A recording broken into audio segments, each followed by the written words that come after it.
সর্বস্যাধিষ্ঠিতং জ্যোতিষামপি তজ্জ্যোতি। এই সমস্ত জ্যোতিষ্কের মধ্যেও তারই জ্যোতি। জ্যোতিষামপি তজ্জ্যোতি তমস পরমুচ্যতে। তিনি তমসা বা অন্ধকারের পারে, অন্ধকার মুক্ত, অন্ধকারের উপরে তিনি, এইভাবেই বলা হয়।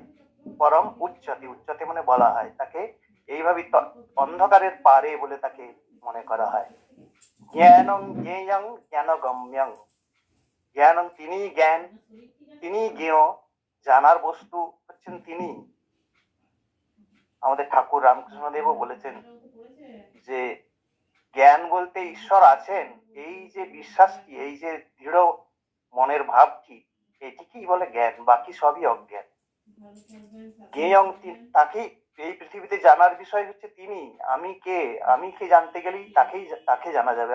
আমি কে খুঁজতে গেলেই তাকেই পাওয়া যাবে। সেই জ্ঞান এবং সেই যে তাকে জানার বিষয় বলতে পৃথিবীতে তিনি, মানে তাকেই জানার বিষয়, আর কিছু জানার নেই।